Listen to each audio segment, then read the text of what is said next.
Je suis Ma Camara, journaliste reporter d'images. Je pense que nul n'est incontournable dans ce monde. Il faut savoir être indispensable. Être influent, c'est accepter la critique, les remarques, les suggestions et les rendre utiles. C'est sortir d'un esprit de moi et diriger dans un esprit de nous, c'est-à-dire un esprit d'équipe. C'est savoir extérioriser et partager sa vision. C'est écouter, c'est accepter l'échec et pouvoir rebondir.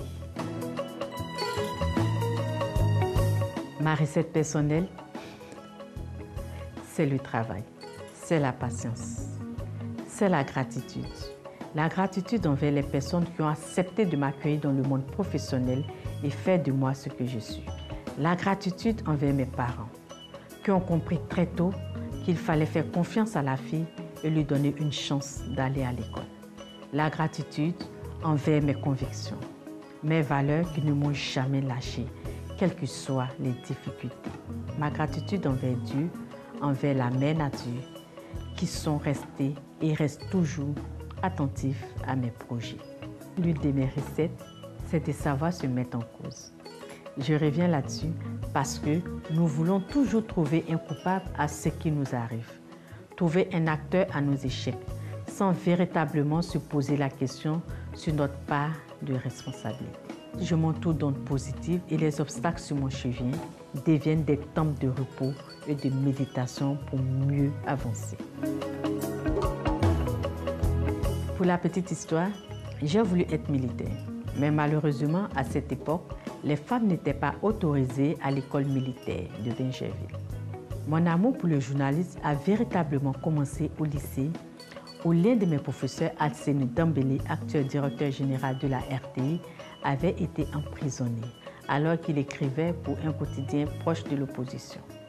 Les raisons qui avaient été données par notre proviseur à l'époque ne me convainquaient pas. Alors j'ai donc décidé d'écrire tout ce qui se passait autour de moi dans mon journal intime qu'on appelait le cahier des souvenirs à l'époque. Et ma seule lectrice, c'était ma sœur jumelle. Ceci fait partie de l'un de mes déclics. Je dirais même le déclic principal.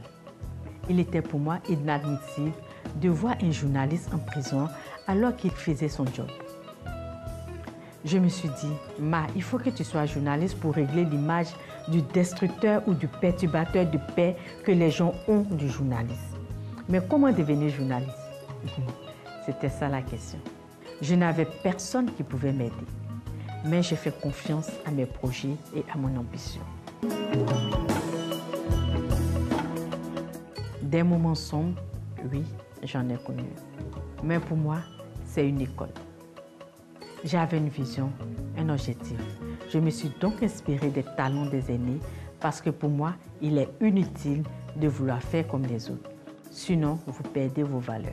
Les valeurs pour moi sont comme des empreintes digitales. C'est spécifique à chaque individu. En voulant faire comme les autres, vous perdez vos repères. Ce qui me rend plus triste, c'est quand j'ai le courage de renoncer à ce que je ne peux pas changer. Je n'ai pas été militaire, mais j'ai travaillé avec des militaires.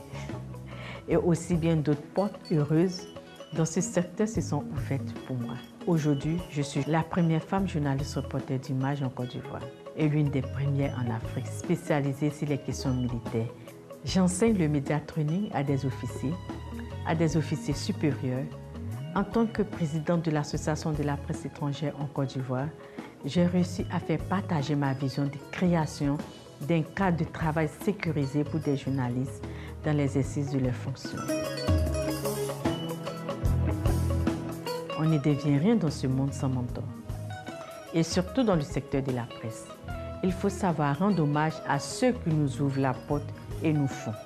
Quand vous apprenez auprès d'un vieux, on ne lui dit pas que c'est pour monter sur ses épaules pour être plus grand que lui. Il faut l'amener à vous porter lui-même sur ses épaules pour vous faire grand. Il n'y a pas de risque qu'il vous lâche. Et c'est ce qui manque à nos jeunes aujourd'hui. Je demande aux jeunes de croire en notre métier et de ne pas s'inquiéter. La presse ne disparaîtra jamais. Il y a de la place pour tous. La presse est un secteur qui se réinvente et s'adapte à l'évolution du monde. Laissez-vous guider par votre moi. Les pressions extérieures ne doivent pas vous déstabiliser. Sinon, vous risquez de ne pas atteindre vos objectifs. Je vous conseille de vous imposer votre conscience. J'invite les femmes à se former en tant que journaliste reporter d'images. C'est l'avenir de l'audiovisuel. Ce que j'aimerais dire aux jeunes, non pas seulement les jeunes, mais à nous tous, le travail fait avec amour ne trahit jamais. Vous pouvez traverser des montagnes russes, c'est vrai, mais il faut rester constant et éviter la tricherie avec le travail. Si vous trichez, tôt ou tard, ça va vous rattraper.